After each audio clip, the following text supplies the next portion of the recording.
Hello. Hello, Fatter. Welcome on the show, and again, congratulations for taking out DD tonight. Now, I've got to ask straight up. Now, you guys, with that victory against DD, you have secured yourself a spot in the basically a tiebreaker round for fourth spot. Now, you're going to be up against Virtus Pro, Absolute Legends, and No Tide Hunter. You got any thoughts on that? I think we have a decent shot at winning those playoffs. If we just keep on practicing, keep on, keep on scrimming and whatever, and then we can easily take out those teams, I think. Are there any particular team that, like, obviously No Tide Hunter, of course, proven to be quite a scary team as of recently. Anything particular about these teams that might worry you at all that you're going to be watching out for? Virtus Pro's skill to come back after losing 4x is something to look out for. NTH are pretty strong, of course. I think we can, if we play well, we can beat all of them. I'm convinced of that. Definitely be good to watch.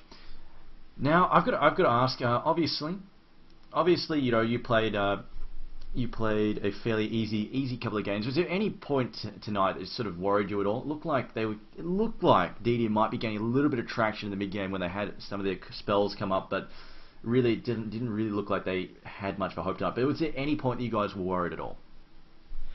To be quite honest, not really. There wasn't really a point where we were like, oh my god, we could lose a couple of towers now or lose a team fight or so, and it really never happened. We never lost a big fight. We sometimes lost a couple of heroes, but it was always like a 2-3 trade or 3-3 trade, but never like a full team wipe or so. So that's why we were pretty confident in those games. And of course, each game you had Black up your sleeve. Of course, Black farms like an absolute madman. I've got to ask, how do you think that DD could have focused better on shutting him down? Because I mean, it seems to be a bit of a common theme with mouseport games, or Fire as you were, that if Black gets farm, stuff goes sideways for the enemy team really quickly. I mean, it's hard to say. It's also about the team creating space for Black to farm. I mean, if we do nothing and just lose our lanes, then they can easily gank him. But if they put like 3 heroes on him and we end up getting 2 towers for 1 death, it's good for us actually. So that also makes up for it. But yeah, probably just, I think you just have to see an opening where you can gank him without losing too much towers or lane control or whatever. Now, did you catch a bit of the banter in the lobby? I mean, I don't think the stream managed to catch this, but there was a bit of banter, and somebody was saying that Black was getting caught out a fair bit. Any comments on that? Black playing possibly a little bit too aggressively in his lane. To be quite honest, I didn't quite pay too much attention on what he does on his lane. And I can't really judge the situation whether he got called out or not, because I don't have an eye on him. I was rather watching my lane and focusing on my game there, so I can't really comment on that. Alright, fair enough then. No, it was I think it was Caraculus making some comments that he couldn't you shouldn't do that against the Chinese because he was going to get punished for it, even though they kind of messed up the counter ganks there. But anyway, so I mean, that's it. I mean, assuming you guys win 4th spot, you guys take the 4th spot here in the tiebreakers and you go through, you're going to be up against Empire, Dignitas, and Fnatic. Now, Empire, of course, a very scary team at the moment, but anything in particular about these teams that you're going to be keeping your eye on?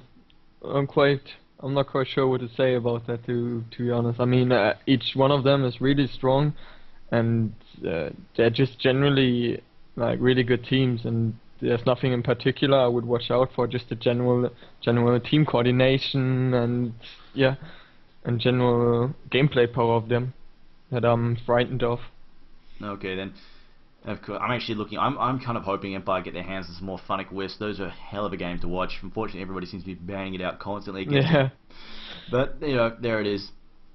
And that's it. I mean, we've got some more heroes coming up the pipeline. Is there any hero that you think that is going to be introduced to the pool that is really going to shake up the sort of the picks and bans again? From the Dota 1 Yeah, heroes, or obviously the unadded heroes from Dota 1 that are still coming over. Are there any that you've got your eye on that you're waiting for to really shake up the metagame again?